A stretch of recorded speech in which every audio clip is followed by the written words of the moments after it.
que el presidente Milei instruyó al canciller Gerardo Wertheim para retirar la participación de la Argentina en la Organización Mundial de la Salud. Volvieron a reprimir a los jubilados. No hubo represión. El gobierno anunció que va a cerrar el Hospital Bonaparte. Sí, señores, se vienen los dólares. Un casqueroso. No, Una escalada creciente de anuncios y controversias. Polarización política extrema. Provocaciones que se replican en todas las redes sociales.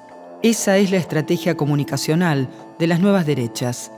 El cierre del Instituto Nacional contra la Discriminación, el presidente la Javier xenofobia Milei y ha el suspendido la entrega de medicamentos. Mantener una sociedad fuera de quicio, como escribió Alejandro Grimson. Una sociedad estresada y agobiada. Es también la receta que aplica el gobierno de Javier Milei para marcar la cancha del debate público. Salieron a tapar y lo hicieron a bordo de un Falcon verde. La ideología de género constituye lisa y llanamente La abuso medicación infantil. que recibirán los jubilados es cero. Es cero.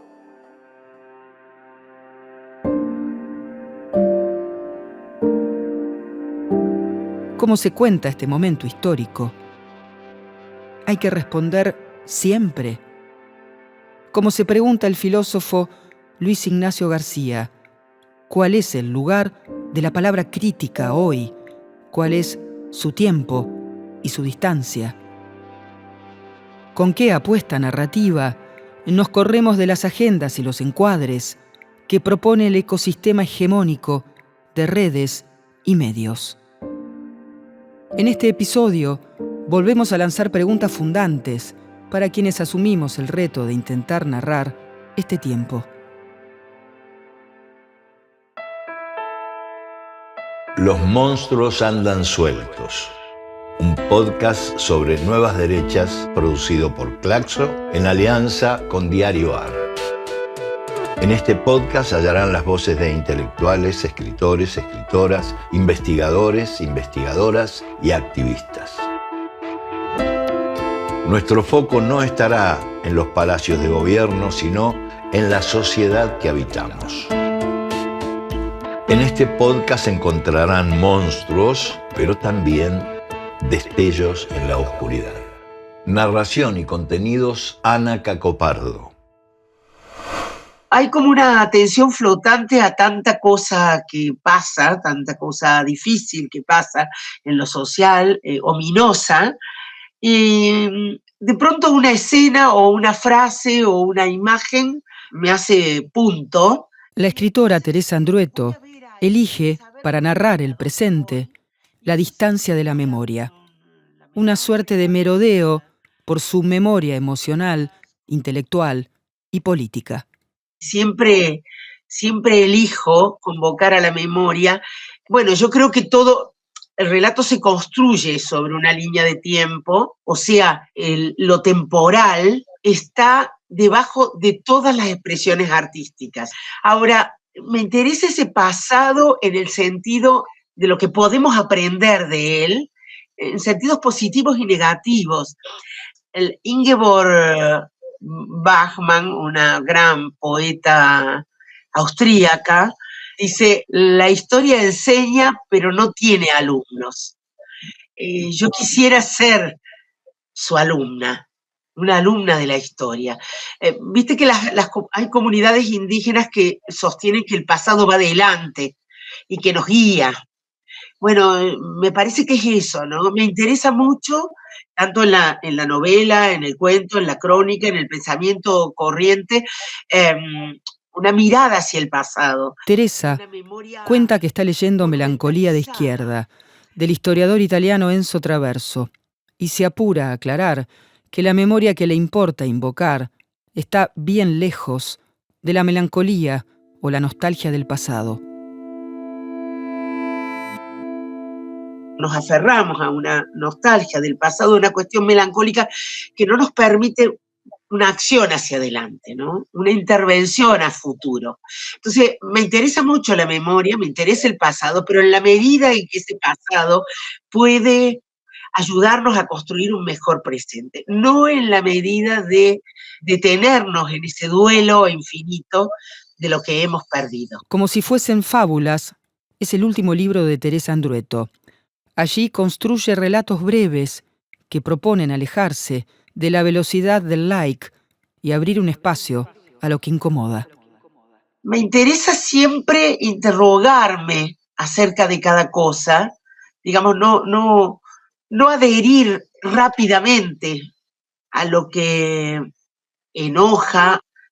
¿Viste toda esa furia del me gusta, del likeismo, ¿no? Entonces, bueno, con eso yo ya me tranquilizo, yo usuario de redes, me tranquilizo y paso otra cosa y paso otra cosa, que se ve mucho esa rapidez con la que se adhiere a algo o se refuta algo, pero es una rapidez, es muy vacía, es como si eso dejara tranquilo, o sea, si le pongo un me gusta o le pongo un enojo y paso a otra cosa, rápidamente paso a otra cosa. Y entonces, como hay tanto para ver, discutir y poner en cuestión, yo elijo algunas cosas y sobre esas cosas sobre esos asuntos elijo detenerme un poco. O sea, parar un poco esa velocidad para pensar en torno a eso, ¿no? Para ver qué encuentro, qué me aparece a mí, qué me incomoda a mí, para finalmente saber a qué abro, a qué adhiero, y con mayor complejidad, por decirlo, ¿no? La buena literatura nos permite comprender una sociedad a un tiempo histórico. Teresa relee en estos días la novela La Sierva, de Andrés Rivera, y dice que esa novela ilumina las claves de nuestro presente. La Sierva se publica en el año 93.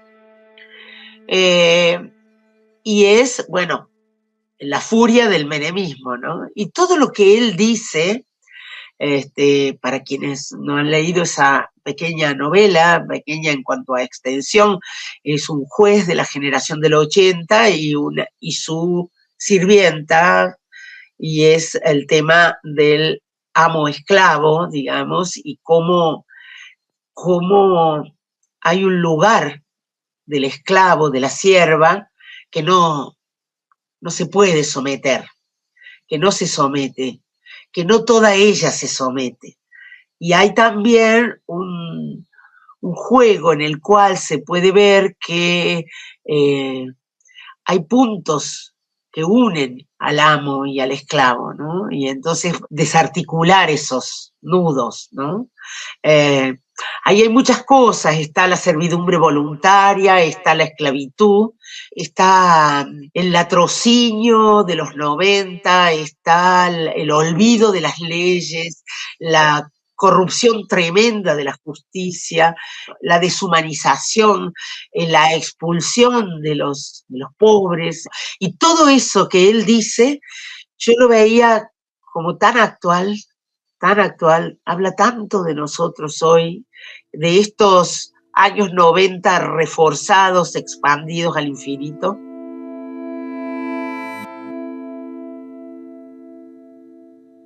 No hemos narrado lo suficiente los 90. Los 90 han sido brutales y a la vez grandes adormecedores de la sociedad. Yo haría como un arco, digamos, que va dictadura los 90 hoy, ¿no? Como, digamos, 3 periodos de destrucción de la nación. Claro, en los 90 estábamos todavía muy preocupados, con razón también, en narrar la dictadura, mientras estábamos viviendo, no sé cómo llamarlo, bueno, el arrasamiento del capitalismo, digamos, la rifa del país, ¿no? Cómo ampliar la conversación pública, cómo apartarse de la polarización extrema y de la lógica del algoritmo que nos encierra en la burbuja de los que pensamos lo mismo. Bueno, en una cierta cerrazón política, a veces de no ver las verdades del otro, que aunque sean distintas de las nuestras, las necesidades del otro, cómo desde otros lugares y otras condiciones de vida se puede llegar a pensar de otra manera, bueno, y digamos, probablemente la verdad no esté en uno o en otro, sino en una posibilidad de confluencia y mayor complejidad. ¿Cómo articular una palabra que no expulse, una palabra hospitalaria que convoque al pensamiento y quizá a la acción? Teresa Andrueto habla de una palabra con densidad ética. ¿Cómo desarticular una palabra de violencia y acciones de violencia a través de la palabra? Yo no creo que sea, no me gusta, por ejemplo, una respuesta en el mismo tono del otro, paridad con el otro, en el modo de responder, en el modo de intervenir esa palabra en el espacio público. Lo estamos viendo en sectores políticos, en referentes políticos, ¿no? No creo que sea por ahí, creo que justamente es una palabra distinta, una palabra con peso, una palabra densa, digamos, con densidad de sentido, la que puede hacer una diferencia sin que sea una lengua de élite, ¿no? Que tampoco me interesa. Entonces, para que esa palabra tenga densidad, ¿cuál es la densidad que yo le pido? Es una densidad ética, que ese que dice esa palabra o esa que dice esa palabra, en ella, palabra, pensamiento y acción se unan en una misma línea, sean una misma cosa. Entonces sí, esa palabra tiene valor. Eso que ese dice o esa dice está sostenido por su modo de ser y de vivir. Si no, es una palabra más entre las palabras. Y eso, esa ética de vida, ese arte de vivir, bueno, es un trabajo que uno tiene que hacer con uno mismo cada día. En el claroscuro de un viejo mundo que está muriendo y uno nuevo que tarda en aparecer, surgen los monstruos. Evocamos la cita de Antonio Gramsci para pensar, con Teresa Andrueto, qué monstruos andan sueltos. La impasividad de una sociedad frente a la crueldad del otro, el sometimiento a la crueldad del otro. Explícito en el caso del presidente y de otros modos en el sector económico que lo sostiene. Pienso mucho en algo que escribió Etienne de la Boétie en los años, no sé, 1600, 1500, ese libro, documento sobre la servidumbre voluntaria, ¿no? ¿Por qué tantos esclavos, si son muchos, no pueden contra ese que es uno? Eso podríamos preguntarnos como sociedad. ¿Por qué esta servidumbre voluntaria ante la crueldad de unos pocos para con toda la sociedad, ¿no? ¿Por qué esa aceptación? ¿Qué ha pasado en nosotros para someternos voluntariamente a esta crueldad?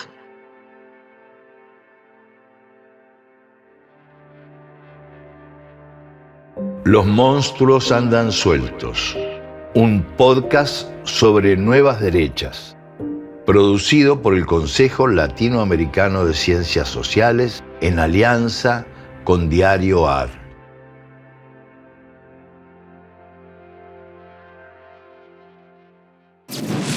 Nadie quiere pagar el costo de vivir así. ¿Por qué se creen que lo que tienen lo tienen porque les cayó del cielo? Alguna vez te tenía que tocar, Perde. Escuchamos un fragmento de la película La viuda de los jueves, basada en la novela de Claudia Piñeiro. Algunas veces me despierto y me pregunto a dónde estoy. Porque todo parece tan perfecto, tan irreal. Para contar los años 90, Claudia Piñeiro eligió el universo de un barrio privado y la degradación que anidaba en un puñado de personajes de clase alta. Si sigo estando acá, yo me voy a volver loca. Tranquilo, tranquilo. Pensá que están muertos. La novela es un clásico al que volvemos para comprender la década de los 90. No es la forma en que cuenta el periodismo. A mí me parece que no hay que ir desde la idea o lo abstracto a contar, decir, quiero contar esto que está pasando en abstracto. Escuchamos a la escritora Claudia Piñeiro reflexionar sobre su propia escritura.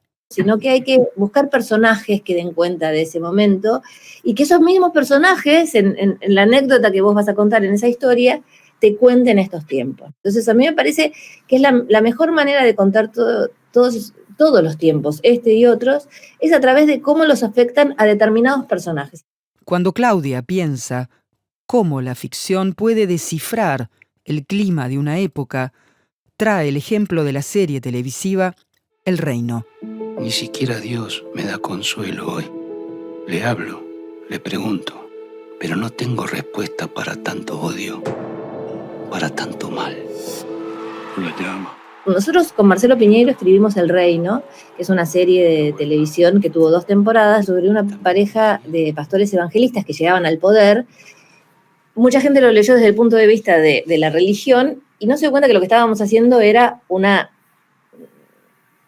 relato político, ¿no? Podían ser 2 pastores, pero también podían ser 2 personas con ínfulas mesiánicas o, digamos, o de otra religión, pero quiero decir, evidentemente las religiones permiten convencer al otro sin necesidad de argumentos. Si vos tenés fe en una religión, no necesitas argumentos.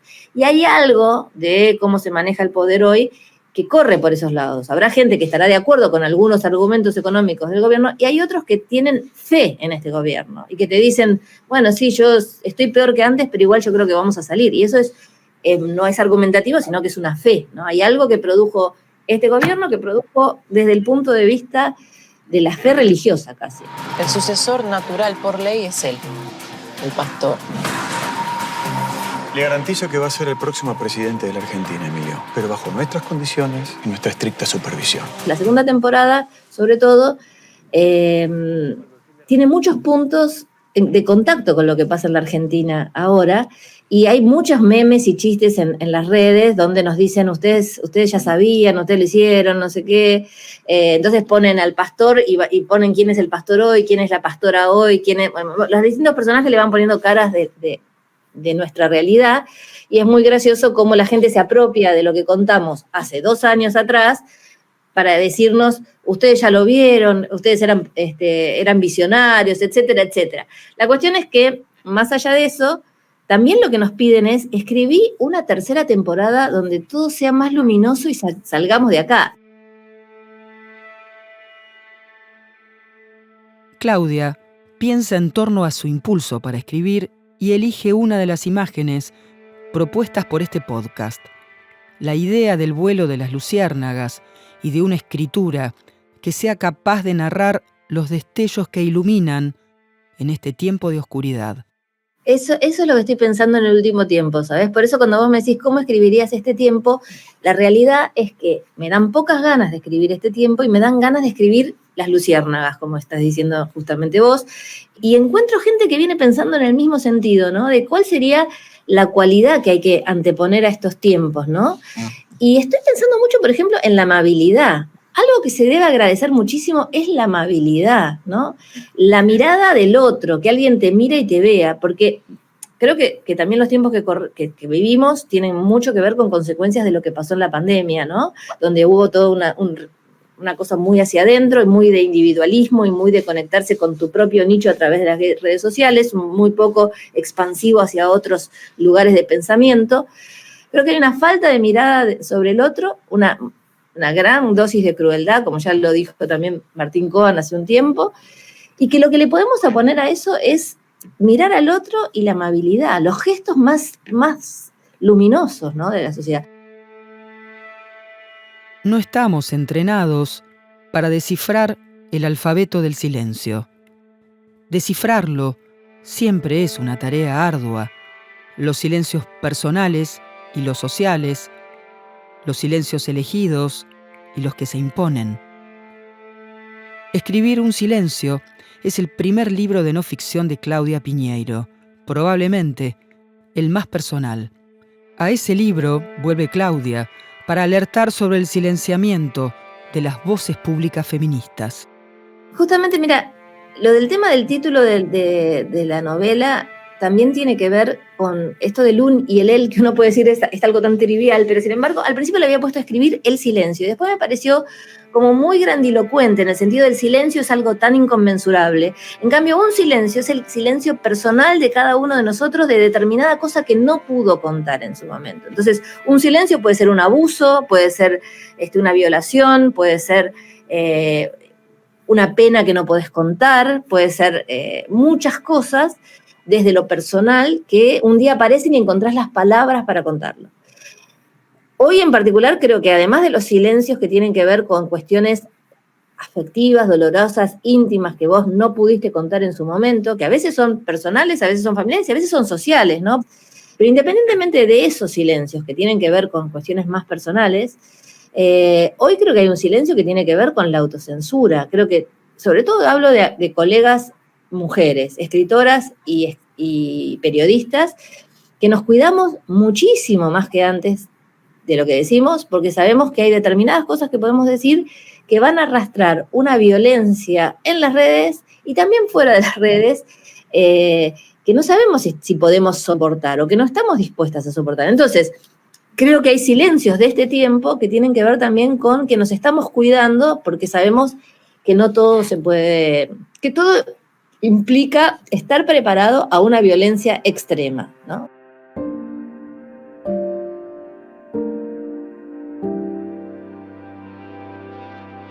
La cita de Antonio Gramsci y nuestra pregunta encuesta sobre los monstruos que andan sueltos trae para Claudia la resonancia de su propio trabajo. Bueno, me resuena tanto que justamente en la temporada 1 del Reino, a Marcelo se le ocurrió poner un epígrafe que no siempre se pone en las series, y el epígrafe de nuestra serie era exactamente esa frase de Gramsci. Y en ese momento los monstruos en los que pensamos, algunos se pueden ver por ahí, que tienen que ver con los retrocesos en los derechos, básicamente, ¿no? O sea, perder derechos que tienen que ver con los derechos de las mujeres, con los derechos de las minorías LGTB, pero también con los derechos humanos en general.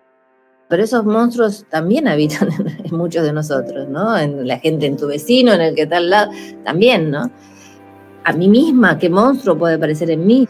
Porque a veces a mí me pasa que, no sé, en las redes te dicen una barbaridad o te dicen algo que tenés ganas de contestar y tenés ganas de decir cosas y tenés ganas de, incluso de insultar a la persona que te dice algo, ¿no? Entonces yo también podría dejar salir ese monstruo. No es que yo ese monstruo no lo tenga, todos tenemos monstruos, pero creo que me conviene controlarlo y usar otras cosas para llegar a desarmar de alguna manera todo esto, ¿no?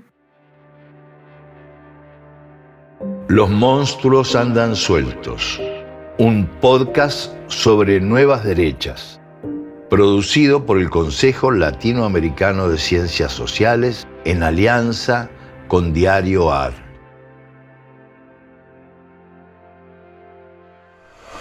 Hacer periodismo, no sé si es otro, es hacer periodismo y contar historias que nos parece que son muy reveladoras de lo que está ocurriendo. Escuchamos al periodista Sergio Ciancaglini. Lo que queremos hacer en la cooperativa es contar lo que queremos contar y no prendernos de un ambiente que nos resulta muy tóxico y donde a lo mejor se ven ciertas cosas y no se ven otra cantidad de cosas. Y me da la sensación de que si nos quedamos discutiendo sobre el gordo Dani, sobre Wanda y sobre esto y sobre aquello, seguimos repitiendo las estupideces de las que nos quieren hacer hablar. Entonces, más que estar pensando en todo lo malo que es esta gente, los youtubers y esto y aquello, es hacer lo que uno quiere hacer. Porque si me quedo en lo otro, empiezo a formar parte del monstruo. Sergio Ciancaglini es uno de los fundadores de la cooperativa periodística La Vaca, una de las primeras agencias que apostó a Internet allá por el año 2001. La cooperativa edita también la revista Mu. Una amiga mendocina de una de las asambleas antimineras de Mendoza me decía: Sergio, lo que pasa es que todo el tiempo estamos viendo lo horrible, lo terrorífico, lo amenazante, pero no estamos viendo lo bueno que pasa. En cierta medida en La Vaca lo que nos pusimos a ver es, claro, La Vaca nació en el 2001, así que fue una época muy especial. Entonces empezamos a ver los fenómenos nuevos que estaban ocurriendo. Por ejemplo, las fábricas recuperadas. O sea, cooperativas de obreros que tomaban los medios de producción. Hoy estamos hablando, por ejemplo, de Concepción del Uruguay, donde nació una asamblea y salió todo el mundo a la calle contra el cierre de una fábrica. Pero lo tenías en Mendoza, como te mencionaba antes, con respecto al tema minero. Fue la mayor movilización en la historia de Mendoza que salió a las rutas y a las calles a rechazar la cuestión minera antes de la pandemia. La mayor en la historia. La provincia argentina de Mendoza se ha levantado contra la autorización del uso de químicos en la minería por el riesgo de que contaminen el agua potable. Hace una semana el Parlamento Provincial dio el visto bueno a la polémica ley, desatando fuertes movilizaciones, un pulso que la calle parece que está ganando. Y estoy acá junto con una gran cantidad de mendocinos defendiendo el agua en contra de la minería que deja en ruinas los lugares por donde pasa y no aporta ninguna riqueza, solamente aporta destrucción. Me parece que los políticos y los empresarios tienen que escuchar un poco al argentino, porque esto no es partido político. Yo soy carnicero, estuve trabajando esta mañana y vengo acá a reclamar. ¿Qué pasa?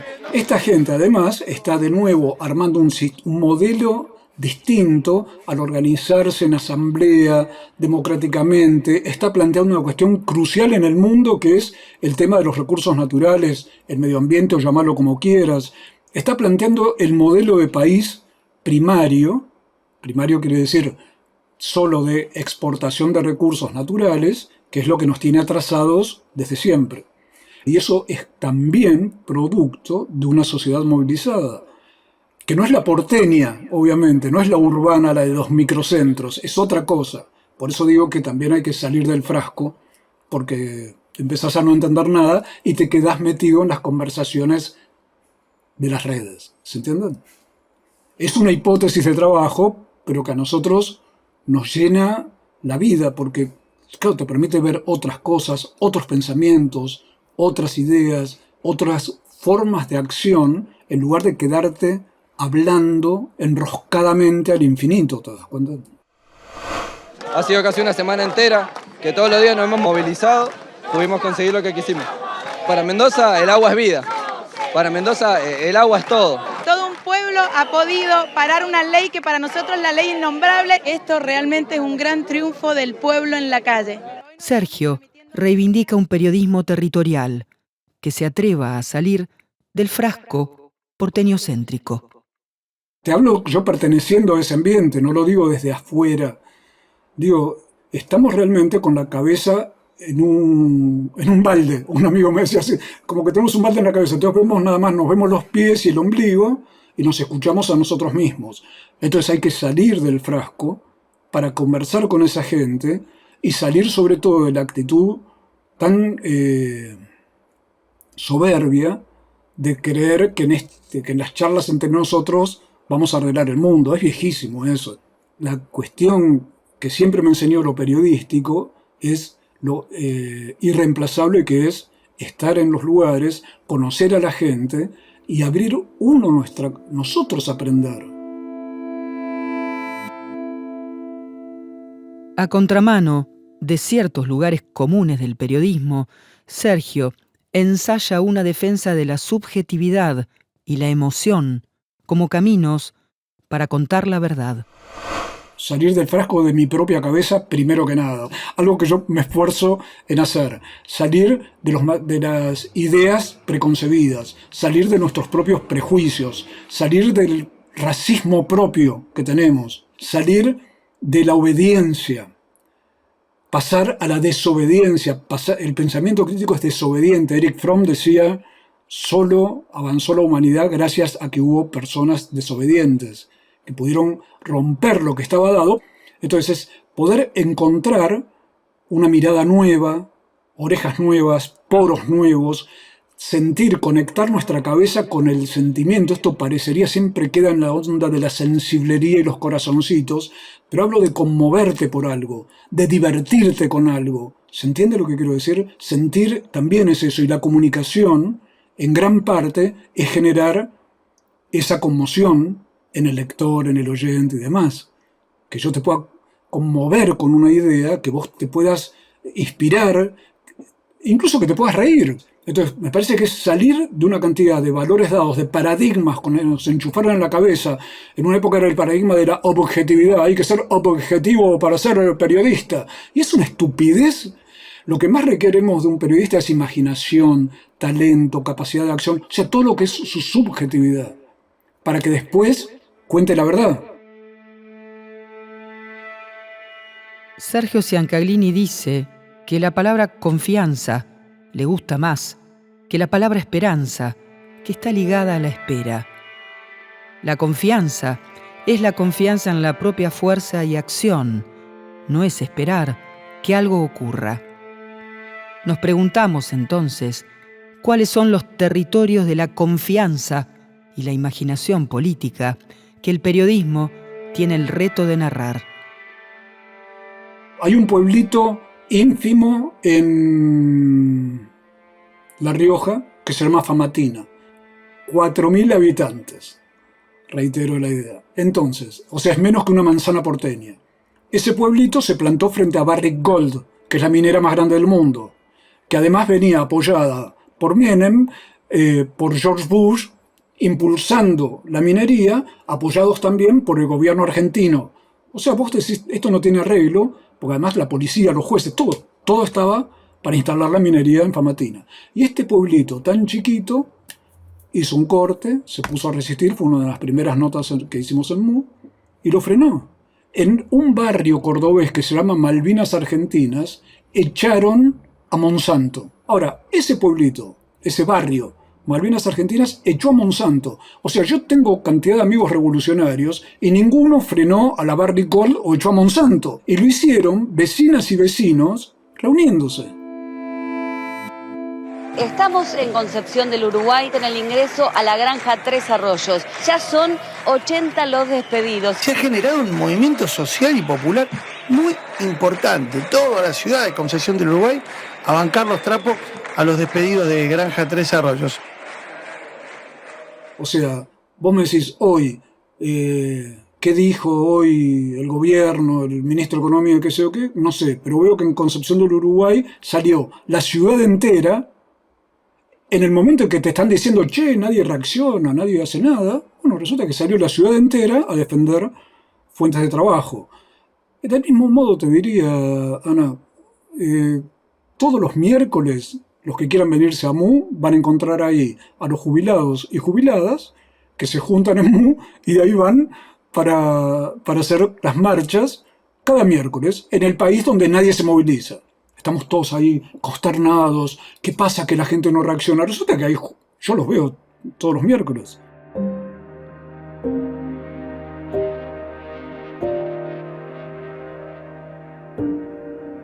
En el claroscuro de un viejo mundo que está muriendo y uno nuevo que tarda en aparecer, surgen los monstruos. ¿Cuáles son los monstruos de nuestro tiempo? Sergio Ciancaglini ensaya su respuesta. Me produce desasosiego la cantidad de gente que vive quejándose y sin hacer nada. Vuelvo a esa idea. Eso me produce desasosiego. Me da tristeza sobre todo. Esa enfermedad emblemática de la época del cansancio, eso de estar todos deprimidos, cansados, resignados. Fíjate lo que está pasando. Vos me decís una escena ahí, es esa que vos me describías. Alguien mirando por televisión algo. Esa especie de resignación a la pantalla, el no hacer nada, pero indignarse a la vez. Me parece que ahí hay escenas que son las tremendas. Ojo, yo entiendo que alguien no quiera hacer algo, pero no que crea que porque mandó un emoji está participando y haciendo algo. ¿Te das cuenta? Porque se está engañando y se está enfermando, además. Y además no está haciendo nada. Entonces me parece que el no hacer nada es la imagen de esta época, esa especie de parálisis que mezcla un poco de resignación, un poco de miedo, cansancio, que como dice el coreano Byung-Chul Han, es una de las enfermedades emblemáticas de la época. Yo creo que ahí hay un tema que es el que hay que pensar cómo encarar y cómo resolver. Entonces vos decís, bueno, lo que hay que cambiar, para mí, los monstruos que hay que cambiar son esos que nuestras propias jaulas mentales, esos son los monstruos que más me asustan.